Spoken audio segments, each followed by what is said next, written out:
किसी भी इकोनॉमी के दो सबसे बड़े दुश्मन कौन होते हैं? बढ़ती महंगाई यानी इन्फ्लेशन और बढ़ती बेरोजगारी। हर सरकार चाहती है कि इन दोनों को काबू में रखा जाए। पर क्या हो अगर एक को हराने की कोशिश में दूसरा और भी ज्यादा ताकतवर हो जाए? आज हम इसी दिलचस्प पहेली को सुलझाएंगे, एक ऐसी कहानी जिसने अर्थशास्त्र की दुनिया को हमेशा के लिए बदल कर रख दिया। जरा सोचिए, एक ऐसी अर्थव्यवस्था जहां चीजों के दाम भी ना बढ़ें और हर किसी के पास नौकरी भी हो। सुनने में तो ये किसी सपने जैसा लगता है ना? पर बड़ा सवाल यही है, क्या ये दोनों चीजें एक साथ मुमकिन हैं, या फिर ये एक ऐसा सौदा है जिसमें हमें हमेशा एक को चुनने के लिए दूसरे को छोड़ना ही पड़ता है? देखिए, इस पूरी गुत्थी को सुलझाने का जो राज है वो समय में छिपा है, क्योंकि महंगाई और बेरोजगारी का रिश्ता कुछ महीनों या 1-2 साल के नजरिए से सच लगता है, वही रिश्ता 10 साल के नजरिए से देखने पर बिल्कुल बदल जाता है। आइए देखते हैं ये होता कैसे है। तो लंबे समय में क्या होता है, देखिए, लॉन्ग रन में इन दोनों का मतलब महंगाई और बेरोजगारी का आपस में कोई लेना देना ही नहीं है। महंगाई इस बात पर निर्भर करती है कि सरकार कितने नोट छाप रही है, और बेरोजगारी वो हमेशा घूम फिरकर अपनी एक स्वाभाविक, एक नेचुरल रेट पर वापस आ ही जाती है। लेकिन कहानी में असली ट्विस्ट आता है शॉर्ट रन में। यहीं पर एक समझौता करना पड़ता है। अगर आपको बेरोजगारी कम करनी है तो आपको थोड़ी ज्यादा महंगाई की कीमत चुकानी पड़ेगी। तो 1950 और 60 के दशक में अर्थशास्त्रियों के हाथ जैसे कोई खजाना लग गया। उन्हें एक ऐसा टूल मिला जो सरकार को एक रेस्टोरेंट के मेन्यू की तरह विकल्प देता था। आप बस चुन लीजिए आपको कौन सी डिश चाहिए।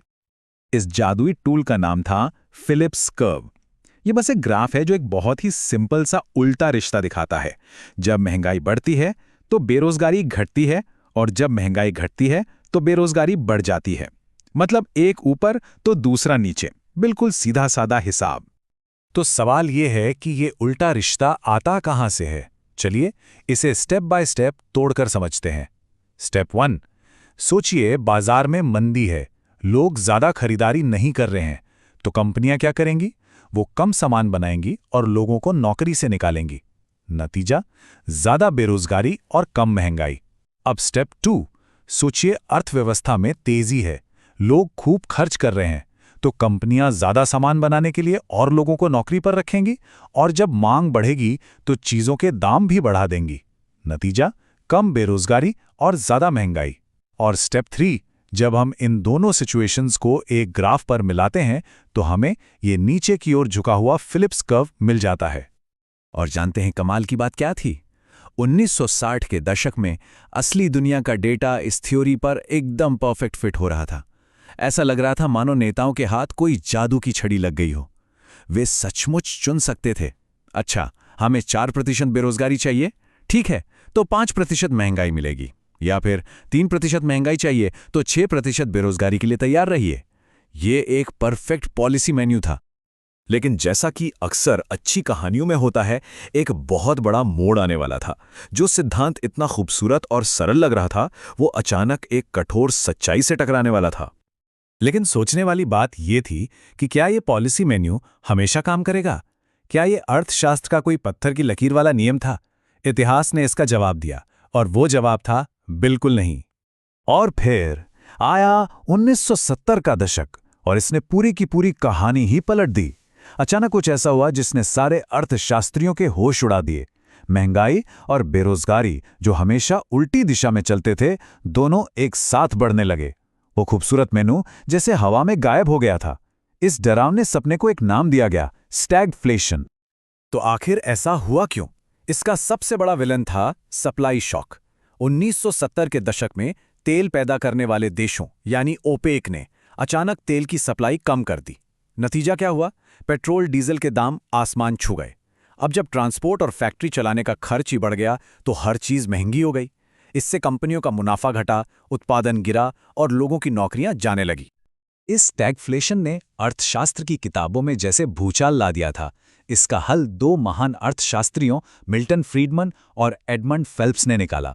उन्होंने उस एक बहुत जरूरी कड़ी को पकड़ा जो अब तक सबसे छूट रही थी। उनका तर्क बहुत सरल लेकिन बहुत गहरा था। उन्होंने कहा कि ये जो फिलिप्स कर्व का सौदा है ना, ये सिर्फ तब तक काम करता है जब तक लोग बढ़ी हुई महंगाई की उम्मीद नहीं कर रहे होते। सबसे जरूरी शब्द है अपेक्षाएं, यानी एक्सपेक्टेशंस। उन्होंने कहा कि आप लोगों को हमेशा के लिए बेवकूफ नहीं बना सकते। यहीं से नेचुरल रेट हाइपोथेसिस का जन्म हुआ। इसका सीधा सा मतलब यह है कि हर अर्थव्यवस्था में बेरोजगारी की एक स्वाभाविक या कह लीजिए प्राकृतिक दर होती है। सरकारें महंगाई बढ़ाकर थोड़े समय के लिए बेरोजगारी को इससे नीचे तो ला सकती हैं, लेकिन आखिर में बेरोजगारी वापस अपनी उसी प्राकृतिक दर पर लौट आएगी। ठीक वैसे ही जैसे एक रबर बैंड को खींचने के बाद वो अपनी जगह पर वापस आ जाता है। तो ये उम्मीदें काम कैसे करती हैं? बहुत दिलचस्प है, इसे ध्यान से समझते हैं। स्टेप 1, मान लीजिए इकोनॉमी अपनी नेचुरल बेरोजगारी दर पर है और लोग कम महंगाई की उम्मीद कर रहे हैं। स्टेप 2, सरकार अचानक महंगाई बढ़ा देती है। कंपनियों को लगता है कि उनकी चीजों की मांग बढ़ गई है और वो झट से ज्यादा लोगों को नौकरी दे देती हैं। बेरोजगारी कम हो जाती है। स्टेप 3, लेकिन जल्द ही लोगों को यह समझ आ जाता है कि सिर्फ उनकी सैलरी नहीं बल्कि हर चीज का दाम बढ़ गया है। उनकी उम्मीदें बदल जाती हैं, वे अब ज्यादा महंगाई की उम्मीद करने लगते हैं। और स्टेप 4, नतीजा, बेरोजगारी वापस अपनी प्राकृतिक दर पर लौट आती है, लेकिन अब सब कुछ पहले से ज्यादा महंगा हो चुका होता है। यानी जो फायदा मिला था वो अस्थायी, लेकिन जो नुकसान हुआ वो स्थायी हो गया। और यही इस पूरी थियरी का निचोड़ है। लंबी अवधि में फिलिप्स कर्व नीचे की तरफ झुका हुआ नहीं बल्कि सीधा खड़ा यानी वर्टिकल होता है। इसका मतलब है कि लॉन्ग टर्म में महंगाई और बेरोजगारी के बीच कोई सौदा हो ही नहीं सकता। सरकारें ज्यादा महंगाई की कीमत चुकाकर हमेशा के लिए कम बेरोजगारी नहीं खरीद सकती। तो ये सारी थ्योरी हमें आज की दुनिया के बारे में क्या सिखाती है? आइए हाल के कुछ बड़े आर्थिक दौरों को इसी चश्मे से देखते हैं।